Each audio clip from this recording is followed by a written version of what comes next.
All right, let's just jump right into it. We're going to talk about something that ties a knot in the stomach of pretty much every investor out there, a market crash. You know how it is. The news is blaring, the charts are all red, and panic feels like the only logical response. But what if there's a different way to look at it? That's what we're going to break down, and we'll start with the one question that's on everybody's mind. Yeah, this is the one, isn't it? The second prices start to tank, this question just screams in your head.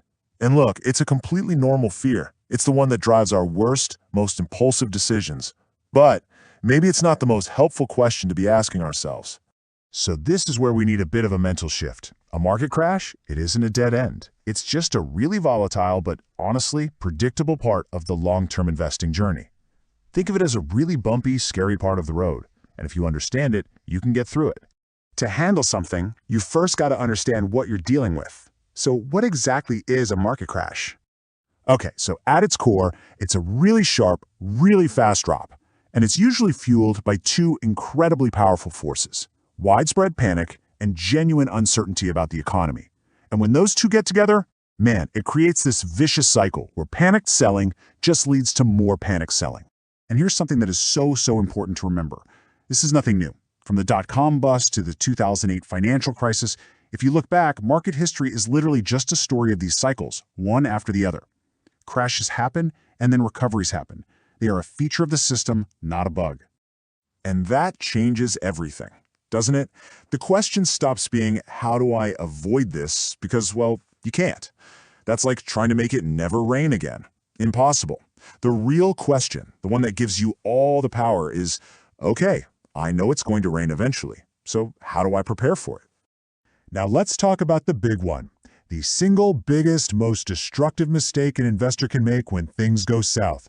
It's an emotional trap that has cost people absolute fortunes over the years. You have to get this distinction. It's absolutely crucial. When your portfolio is down, it's a temporary drop. It's on paper. It's not real yet, and that value can come back.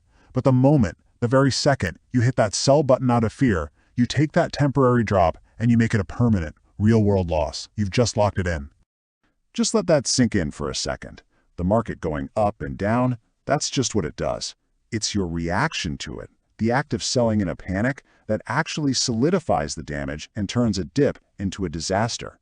Okay, enough about the problem. Let's get to the solutions. Here is a clear, actionable playbook for not just surviving a crash, but for navigating it with your head on straight.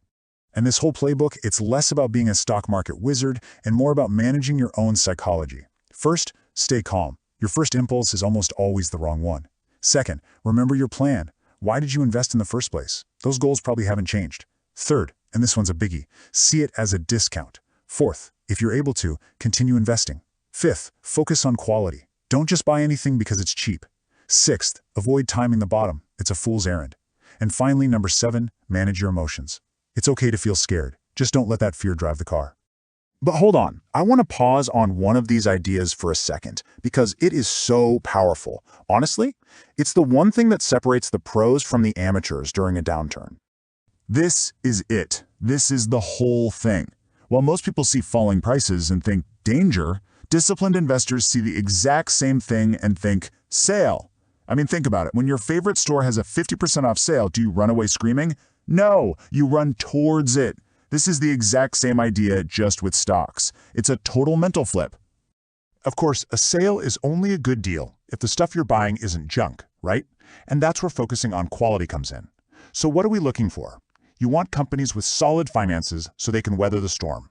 You want good management, leaders who've seen this movie before. And maybe most important, you want companies with real demand for their products, things people will keep buying. These are the businesses that last. Ah, yes, the classic trap. It sounds so smart, doesn't it? That little voice in your head that says, you know what? I'll just wait. I'll wait for the perfect bottom, and then I'll buy everything for maximum profit. It's the ultimate investor fantasy. Yeah, well, it's just that, a fantasy. Because no one, and I mean absolutely no one, knows where the bottom is. People who wait for that perfect moment, they usually just end up frozen on the sidelines, and they miss the best buying opportunities and a huge part of the recovery, which often happens fast. Being consistent is so much more powerful than trying to be perfect.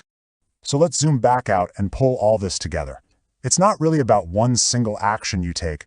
It's about building a resilient, long-term philosophy that can handle anything the market throws at you.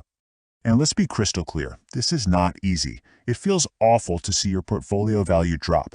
But that discomfort, you got to think of it as the price of admission for getting those great long-term returns.